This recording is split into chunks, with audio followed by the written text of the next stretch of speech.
como, o que é que leva uma mulher evangélica, que se dizia evangélica, se desequilibrar para cometer um ato desse e ainda permitir que a filha participasse desse crime. É muito doloroso. Nolinda Pimentel. Obrigado, Nolinda Pimentel, pela sua participação. Agora 13 horas e 24 minutos.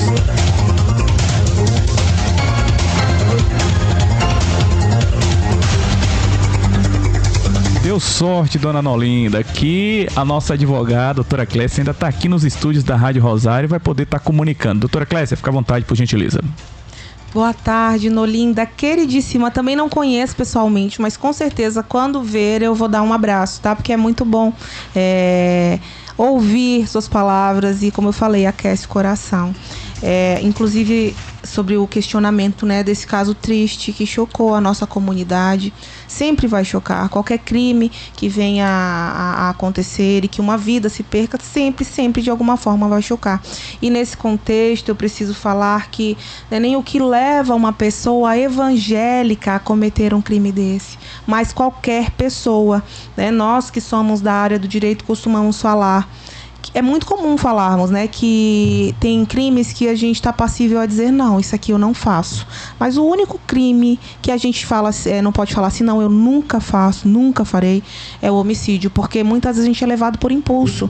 E aí eu sei que a senhora não tratou diretamente de questão religiosa, mas eu digo assim, independente de religião, um impulso, um segundo que a gente não conseguiu respirar e tomar uma atitude diferente é que pode nos levar a cometer um crime, seja por dolo, seja por culpa, ou seja por vontade, seja de uma forma culposa, quando não havia aquela vontade, quando não havia o dolo.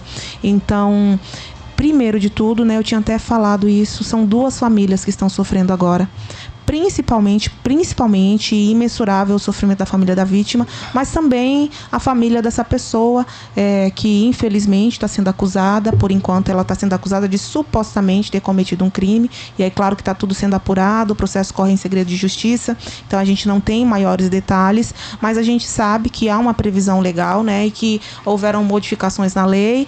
A gente sabe que nesse contexto aí vai se enquadrar sim num caso de feminicídio, afinal a lei traz essa possibilidade e a gente teve um aumento considerável da pena no ano passado. Então, assim, o que a gente pode falar de previsão com base em dosimetria de pena, né? Que é o que eu gosto, inclusive, de falar muito.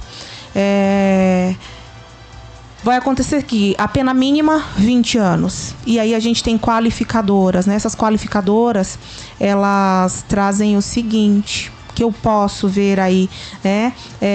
Motivo torpe, motivo fútil, uma situação que dificultou a defesa da vítima. Daí eu estou falando isso diante do contexto que a gente escuta, de um contexto geral, que um caso análogo certamente seria o que estaria acontecendo. A gente tem também a questão do concurso de pessoas, já que, como a senhora mesmo disse, eu não tenho nenhuma certeza, mas há indícios, né, de que a pessoa que supostamente cometeu o ato estava acompanhada de outras pessoas. Então, por baixo, a gente sabe que a pena mínima é 20 anos, mas quando se faz todo esse cálculo de frações que serão adicionadas, pode superar os 60 anos. Mas aí a gente vem para a seguinte questão.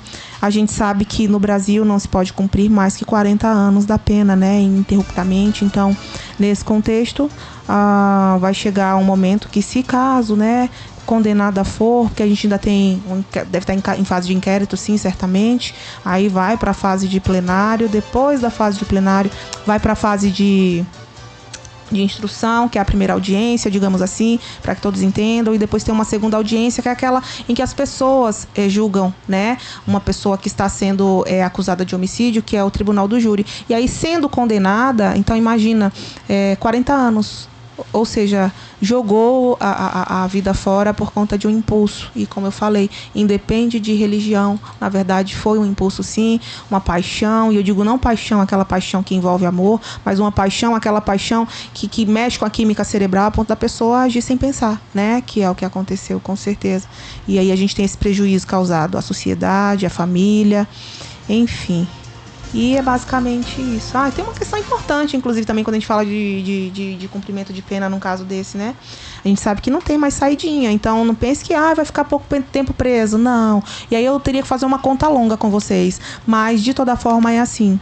Feminicídio, com certeza, crime hediondo, com uma pena mínima de 20 anos e que aí, vindo as causas de aumento de pena, com certeza vai ser bem elevado, e é isso. Se o senso de justiça é prisão, com certeza, quando for condenada, se condenada for, tem uma pena longa para cumprir. Perfeito. Do ponto de vista da legislação, é aguardar o rito do processo.